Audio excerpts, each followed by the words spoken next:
sebagai berikut. 1. Wajib menunjukkan sikap hormat pada pengadilan. 2. Wajib berpakaian sopan dan rapi. 3. Dilarang membuat kegaduhan di dalam maupun di luar ruang persidangan. 4. Alat komunikasi atau HP dinonaktifkan atau silent. 5. Topi dan jaket dilepas saat berada di ruang persidangan. 6. Tidak dalam pengaruh minuman keras atau obat-obatan terlarang. 7. Dilarang membawa senjata api atau senjata tajam dan sejenisnya. Bagi anggota TNI atau Polri yang membawa senjata api atau senjata tajam harus dititipkan kepada petugas keamanan. 8. Dilarang makan, minum, dan merokok di ruang sidang. 9. Pengambilan foto atau merekam kegiatan persidangan harus seizin majelis hakim. 10. Anak di bawah umur 12 tahun dilarang masuk ruang sidang, kecuali atas perintah majelis hakim. Assalamualaikum warahmatullahi wabarakatuh. Waalaikumsalam warahmatullahi wabarakatuh. Selamat pagi, salam sejahtera untuk kita semua. Pada hari ini, Kamis 30 November 2023, sidang perkara pidana pembunuhan berencana nomor registrasi perkara 02-PDM-Sidimpuan akan dilaksanakan. Majelis hakim memasuki ruangan persidangan. Hadirin dipersilakan untuk berdiri.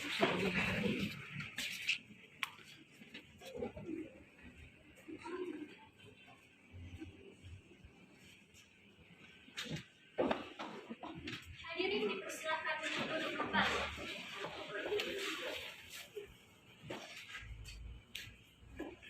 Selamat pagi. Sebelum persidangan dimulai, harap menonaktifkan seluruh alat komunikasi dan dimohon bersikap sopan dan tertib dalam persidangan. Marilah kita berdoa menurut agama dan kepercayaan masing-masing. Berdoa dimulai. Doa selesai. Sidang Pengadilan Negeri Sidimpuan kelas 1A yang memeriksa dan mengadili perkara dalam tingkat pertama dengan nomor register perkara 666-PIDB-2023 tentang pembunuhan atas nama Muhammad Reza dinyatakan terbuka dan terbuka untuk umum.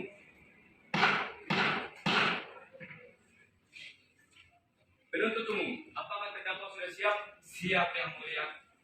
Penuntut umum, silakan memanggil terdakwa untuk memasuki ruangan persidangan. Terima kasih yang mulia. Petugas dimohon berhadirkan terdakwa.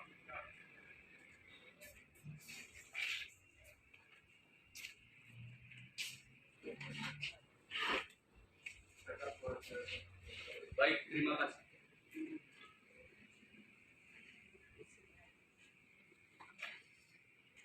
Selamat pagi saudara terdakwa. Hari ini saudara akan diperiksa sehubungan dengan tindak pidana yang didakwakan kepada saudara. Apakah saudara sudah siap?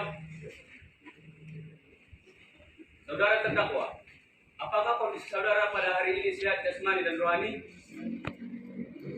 Apakah saudara terdakwa mengetahui mengapa saudara dipanggil ke persidangan ini? Baiklah, yang pertama, saya akan menanyakan identitas terdakwa sebagaimana yang terdapat di dalam BAP. Nama Muhammad Reza, umur 27 tahun, agama Islam, alamat Jalan Jenderal Sudirman nomor 232, pekerjaan bisnis kue salam, NIK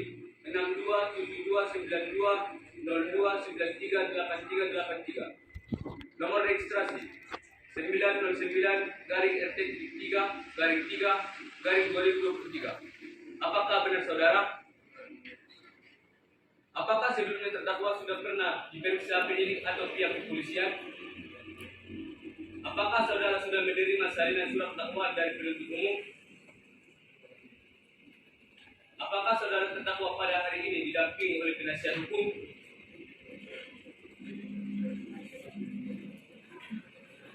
Saudari penasihat hukum, apakah saudari sudah menerima surat kuasa dari terdakwa untuk bertindak sebagai penasihat hukum terdakwa?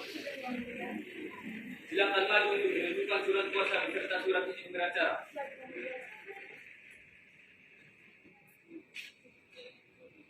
Kepada penuntut umum, silakan maju untuk memeriksa surat kuasa dan surat izin beracara dari penasihat hukum.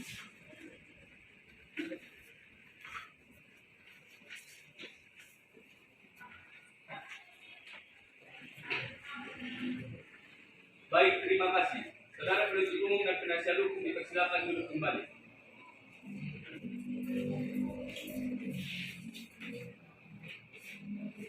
Saudara penuntut umum, apakah saudara sudah siap dengan surat dakwaan saudari? Siap yang mulia.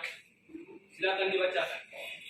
Surat dakwaan nomor registrasi perkara PDM 1 garing SKA garing FT 1 garing 4 garing 2023. Identitas terdakwa: nama Muhammad Reza, umur 27 tahun, tempat tanggal lahir Padang Sidimpuan 16 Juli 1993, jenis kelamin laki-laki, kewarganegaraan warga negara Indonesia, tempat tinggal Jalan Jenderal Sudirman nomor 232, agama Islam, pekerjaan pengusaha. Penahanan dan catatan penahanan: ditahan oleh penyidik polisi Sidimpuan tanggal 14 Januari 2023 sampai 26 Maret 2023. Perpanjangan penahanan oleh penuntut umum 26 Maret 2023 sampai 25 Juni 2023. Ditahan oleh penuntut umum 25 Juni 2023 sampai 30 November 2023. Kronologi kejadian: kasus ini berawal dari pertemuan terdakwa yang bernama Muhammad Reza dan korban yang bernama Rodia di sebuah kafe Tabaksel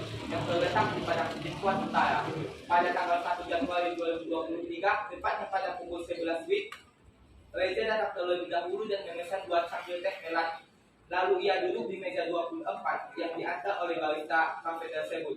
Beberapa menit kemudian, tepatnya pada pukul 11.20 WIB, korban yang bernama Rodia sampai di kafe Tabaksel. Ketika Rodia sampai, di meja sudah terdapat 2 cangkir teh melati. Karena kelelahan di perjalanan, Rodia langsung meminum teh tersebut. Tidak lama kemudian, Rodia mengalami kejang-kejang, mengeluarkan kulit dari mulutnya, dan tidak lama setelah itu dia tidak sadarkan diri. Ketika Rodia tidak sadarkan diri, barista kafe Tabaksel memanggil ambulan dan Rodia dibawa ke rumah sakit Medika Permata dan ditempatkan di ruang UGD bersama ibunya yang sudah dihubungi juga oleh pihak rumah sakit. Namun nyawa Rodia tidak terselamatkan lagi. Dan pada saat kejadian tersebut, Muhammad Reza yang dinyatakan sebagai terdakwa menghilang pada hari Minggu 1 Januari 2023 pukul 1 waktu Indonesia Barat. Dalam penyelidikan ini terdapat 4 barang bukti. Yang pertama ada CCTV, yang kedua ada cangkir teh, yang ketiga ada botulinum toksin yang terdapat di dalam tas terdakwa, dan keempat ada saksi pengakuan. Dalam kasus ini, terdakwa divonis dengan dakwaan Kitab Undang-Undang Hukum Pidana Pasal 340 KUHP tentang kejahatan sengaja dengan rencana merampas nyawa orang lain dengan hukuman pidana mati atau seumur hidup atau dengan jangka waktu yang tertentu. Saudara terdakwa, apakah sudah mengerti isi dari surat dakwaan yang telah dibicarakan oleh penuntut umum? Saudara terdakwa, apakah saudara akan mengajukan nota keberatan terhadap surat dakwaan penuntut umum? Bagaimana dengan penasihat hukum? Baik, karena penasihat hukum tidak mengajukan nota keberatan, maka sidang ini kita lanjutkan dengan pemeriksaan barang bukti dan saksi-saksi. Kepada jaksa penuntut umum, apakah telah siap dengan barang bukti dan saksi-saksinya? Kami siap dengan alat bukti dan saksi-saksi yang mulia. Baiklah, di sini saya akan mengatakan bukti-buktinya. Bukti pertama adalah kami menemukan botol racun toksin yang digunakan terdakwa untuk membunuh korban. Botol racun botulinum toksin ini kami dapatkan di tas terdakwa. Yang kedua ada gelas bekas yang diminum korban. Setelah kami selidiki lebih lanjut, gelas ini memiliki kecocokan dengan racun botulinum toksin yang ada pada tas terdakwa. Dan yang ketiga adalah kami juga memeriksa CCTV dan terlihat dengan jelas bahwa terdakwa memasukkan sesuatu ke teh korban sebelum korban datang ke tempat kejadian. Izin memberikan bukti yang mulia. Baik, silakan.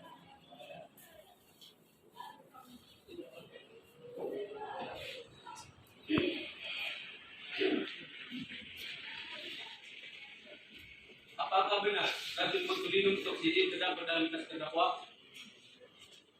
Apakah penasihat hukum ingin memberikan pembelaan? Baik. Apakah saudara penuntut umum ada yang ingin disampaikan? Ada yang mulia, kami menghadirkan dua saksi dalam persidangan ini yang memiliki hubungan dengan korban dan Baiklah, itu silakan. saudara terdakwa dipersilakan duduk di samping penasihat hukum.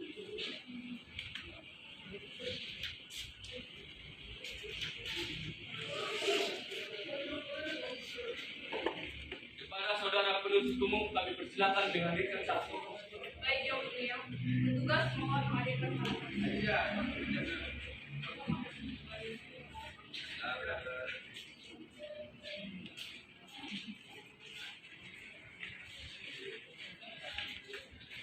Baik, terima kasih. Selamat pagi saudari saksi. Hari ini saudari akan diperiksa tentang tindak pidana yang didakwakan kepada terdakwa Muhammad Reza. Apakah saudari saksi bersedia? Sebelum saudari memberikan keterangan, maka saudari akan disumpah terlebih dahulu menurut agama dan kepercayaan saudari. Apakah saudari bersedia? Kepada rohaniawan diperintahkan untuk melepaskan diri dan saksi kami diperintahkan untuk berdiri. Pada hakim anggota 1 dipersilakan untuk mengisi sumpah. Saudari saksi mohon ikuti lafaz sumpah saya. Demi Allah saya bersumpah bahwa saya sebagai saksi akan memberikan keterangan yang sebenarnya, tidak lain daripada yang sebenarnya. Kami dipersilakan untuk keterangan kembali.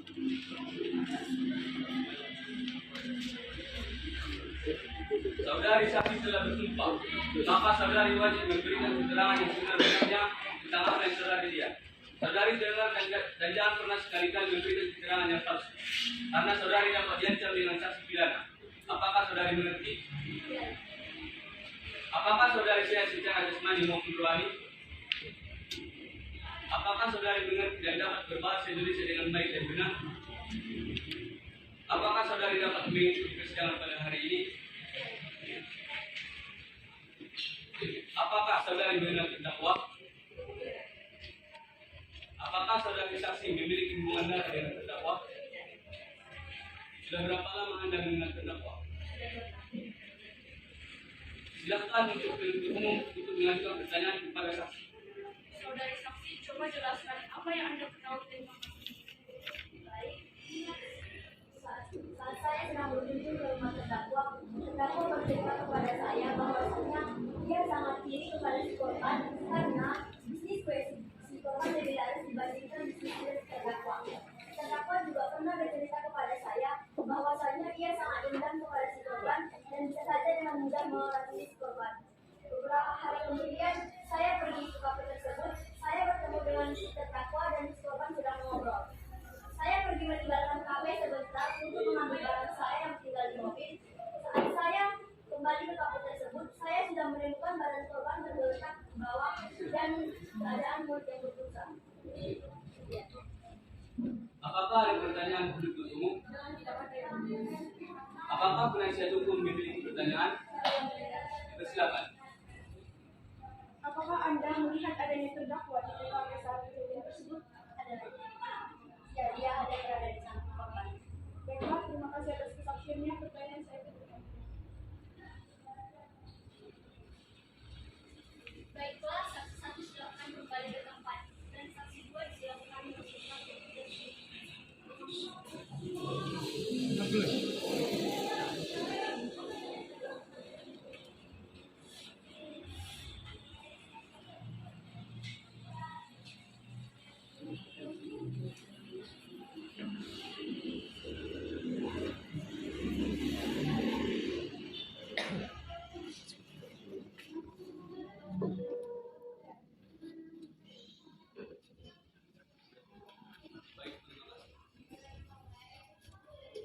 Selamat pagi saudara saksi. Hari ini saudari akan diperiksa terhadap tindak pidana yang dilakukan kepada terdakwa Muhammad Reza. Apakah saudari saksi bersedia? Sebelum saudari memberikan keterangan, maka saudari akan disumpah terlebih dahulu menurut agama yang dipercaya saudari. Apakah saudari bersedia? Kepada rohaniawan diperintahkan untuk melepaskan diri dan saksi kami perintahkan untuk berdiri.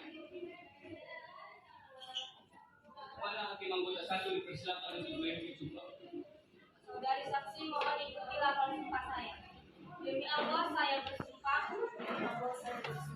bahwa saya sebagai saksi akan memberikan keterangan yang benar dan tidak lain daripada yang sebenarnya. Kami dipersilakan diberikan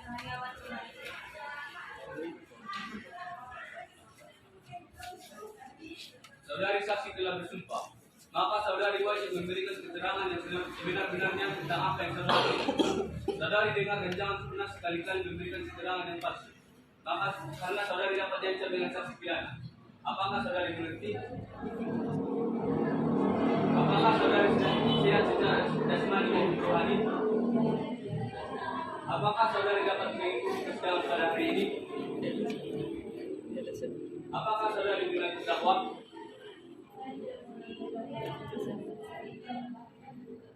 Apakah saudari mengenal terdakwa maupun korban?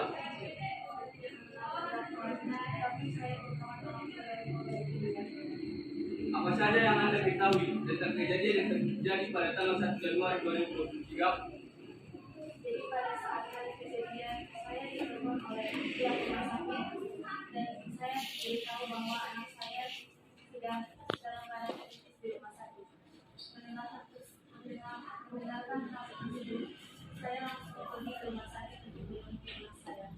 Sesampainya di sana, saya mencari keberadaan anak saya. Saya mendapati banyak sekali pihak kepolisian yang sudah berada di lokasi tersebut. Saya bertanya-tanya apa yang terjadi kepada anak saya. Karena sesampainya di sana, saya sudah melihat anak saya dalam keadaan mulut besar, memiliki mulut besar dan badan yang memiliki. Dan pihak kepolisian mendatangi saya dan mengatakan bahwa anak saya diduga diracuni oleh seseorang. Mendengar hal tersebut, saya merasa sangat sedih dan gelisah dan bingung. Siapa yang tega menyakiti dan melakukan hal tersebut kepada anak saya? Dan beberapa saat kemudian setelah berbicara dengan pihak kepolisian, saya mendengar bahwa anak saya sudah meninggal. Karena hal tersebut, saya sudah sempat tidak sadarkan diri dan mengalami hal seperti panik dan gelisah. Setelah siuman, saya ditenangkan oleh beberapa orang dan pihak kepolisian datang kepada saya dan meminta izin kepada saya untuk melakukan otopsi kepada anak saya. Dan saya mengizinkan. Apakah korban memiliki tusuk? Saya tidak tahu. Apakah penuntut umum memiliki pertanyaan? Ada yang mulia. Ini yang mulia. Kenapa korban mendapat Saya tidak tahu. Apakah penasihat hukum memiliki pertanyaan kepada saksi? Baiklah, silakan. Terima kasih yang mulia. Apakah korban memiliki riwayat penyakit yang parah sebelumnya? Yang saya ketahui, korban tidak pernah memiliki riwayat penyakit yang parah. Apa yang membuat saksi memutuskan untuk melakukan otopsi kepada korban? Saya memutuskan untuk melakukan otopsi dan mengizinkannya karena pada saat di rumah sakit, pihak kepolisian mengatakan bahwa banyak sekali kejanggalan yang terjadi pada anak saya, seperti mulut yang berbusa dan badannya yang membiru. Baiklah, terima kasih. Pertanyaan saya kami. Semua silakan kembali.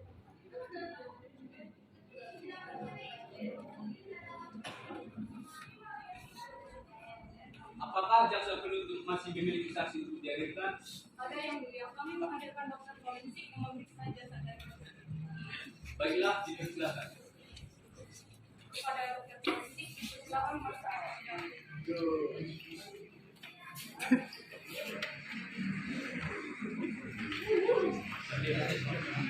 Baik, terima kasih. Apakah saudara ahli dalam keadaan sehat dan siap untuk mengikuti persidangan pada hari ini? Apakah hakim anggota ada yang ingin ditanyakan? Yang mulia, silakan. Saudara ahli, beberapa kali seperti saudara ahli dihadirkan dalam persidangan sebagai ahli. Saya mengikuti persidangan sebanyak 5 kali. Kalau begitu, dimohon untuk saudara ahli maju ke depan untuk menunjukkan CV dan surat tugas.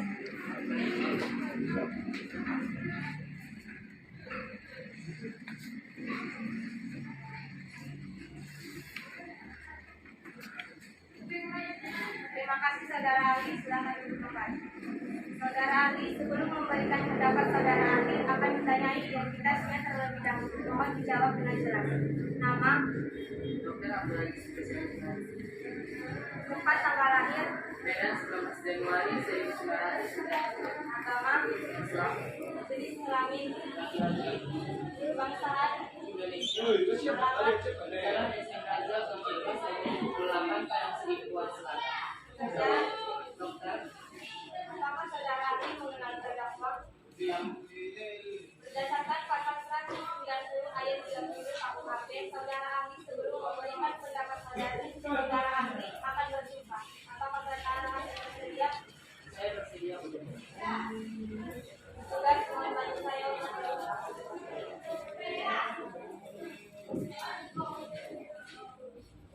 Saudara ahli mohon ikuti lafaz sumpah saya.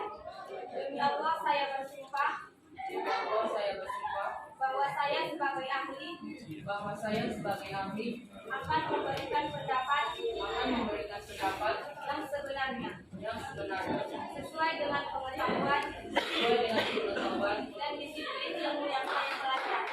dan disiplin ilmu yang saya pelajari. Saudara ahli dan saudara ahli tolong menjelaskan riwayat pendidikan saudara ahli. Saya menempuh pendidikan sarjana kedokteran di Universitas Pajajaran dan saya juga mengambil spesialis forensik di Universitas Indonesia. Baik, penuntut umum, silakan mengajukan pertanyaan kepada ahli. Berapa tahun Anda bekerja di badan forensik rumah sakit Medika Permata dan apa jabatan saudara ahli di rumah sakit Medika Permata? Saya bekerja di Rumah Sakit Medika Permata selama 4 tahun dan jabatan saya sekarang sebagai kepala di bidang forensik. Baik saudara, dapatkah Anda mengungkapkan otopsi yang sudah dilakukan oleh dokter ahli forensik? Saya dapat memaparkan hasil otopsi pada hari ini, akan tetapi saya meminta izin untuk memaparkannya menggunakan PowerPoint. Mohon izin yang mulia. Baik, silakan. Paling telah memulai. Izin berdiri yang mulia. Baik, silakan.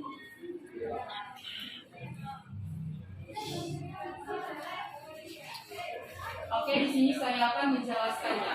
Jadi setelah kami dari tim forensik dapat melakukan penelitian ataupun pemeriksaan terhadap akibat kematian korban Rodia atas kasus pembunuhan. Jadi setelah kami dari tim forensik akan menyimpulkan dari hasil autopsi yang kami lakukan. Dan di sini saya akan menyimpulkan pada hari ini yang dimana Rodia ditemukan dalam keadaan mulutnya berbusa. Rodia ditemukan dalam keadaan berbusa karena diakibatkan di dalam tubuh korban terdapat zat botulinum toksin botulinum toksin yang mengakibatkan mulut dari korban keluar dari busa.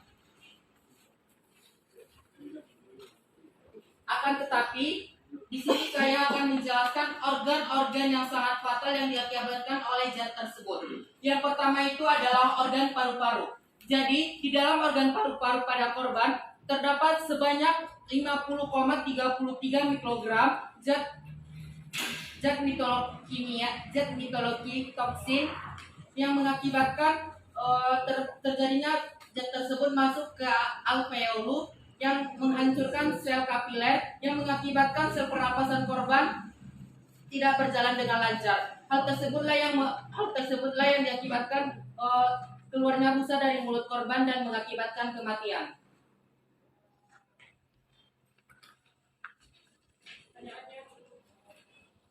Yang kedua itu adalah organ ginjal. Di dalam organ ginjal korban terdapat sebanyak 66,94 mikrogram zat botulinum toksin yang membuat di dalam ginjal terjadinya kerusakan hormon eritropoietin yang dimana hormon eritropoietin itu memproduksi sel darah. Hal tersebutlah tidak terjadinya memproduksi sel darah. Yang ketiga itu adalah organ jantung. Di dalam organ jantung korban terdapat sebanyak 53,02 mikrogram zat botulinum toksin yang membuat jantung korban tidak berjalan dengan lancar. Hal tersebutlah yang membuat jantung tidak terjadi memompa darah ke seluruh tubuh dan tidak bisa menerima darah dari paru-paru dikarenakan paru-paru korban terluka dikarenakan zat tersebut. Baiklah, terima kasih ya. Apakah penasihat hukum ada pertanyaan kepada ahli? Ada yang mulia. Dipersilakan. Saudara ahli, apakah benar semua bukti mengarah kepada terdakwa? Ya benar, karena menurut penelitian kami ataupun pemeriksaan kami yang dimana hasil tersebut korban tidak memiliki riwayat penyakit, akan tetapi kami menemukan cairan zat pitolisantrin sebanyak 162,5 mikrogram di dalam tubuh korban. Saudara ahli, apakah analisis dari penelitian para ahli forensik hanya merujuk pada organ dalam saja seperti lambung, ginjal, dan juga sampai sel pernapasan saja? Tidak, kami memeriksanya dengan sel darah juga. Pertanyaan kami cukup ya. Penuntut umum, apakah pendapat ahli ini masih diperlukan? Baiklah, terima kasih. Saksi ahli meninggalkan waktu persidangan dan sebelum meninggalkan waktu persidangan dipersilakan membaca CV dan surat di meja panitera.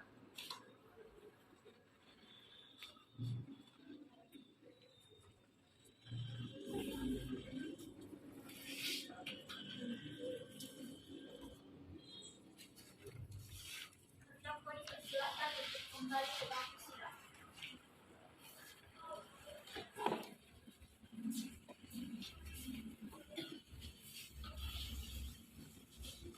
Jaksa penuntut umum, apakah ada tuntutan lain untuk terdakwa?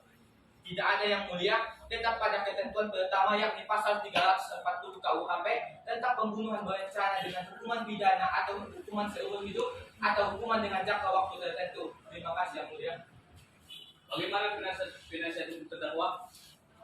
Baik yang mulia, jika terdakwa memang terbukti bersalah, saya mohon yang mulia mempertimbangkan kembali dakwaan tuntutan yang diberikan kepada saudara Reja, karena pada saat itu beliau berada dalam keadaan marah dan tidak bisa berpikir secara jernih. Jadi saya mohon untuk memberikan kembali dakwaan tersebut. Terima kasih.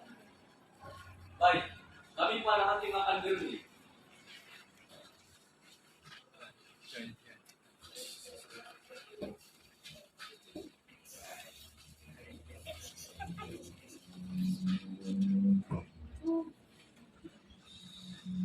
Selanjutnya pembacaan keputusan tertulis oleh hakim ketua. Pengadilan menyatakan bahwa terdakwa terbukti bersalah dan meyakinkan telah melakukan pembunuhan berencana terhadap saingan bisnisnya sendiri, yaitu kepada korban Rodia Simatupang. Keputusan telah menjatuhkan pidana yang sesuai dengan pasal 340 KUHP tentang pembunuhan berencana. Terdakwa ditetapkan sanksi hukuman penjara seumur hidup. Dengan ini memerintahkan terdakwa akan tetap berada di dalam tahanan.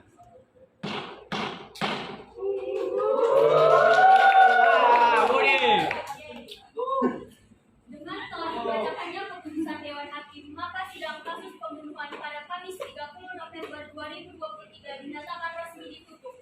Majelis hakim dipersilakan meninggalkan ruangan sidang. Para hadirin silakan berdiri.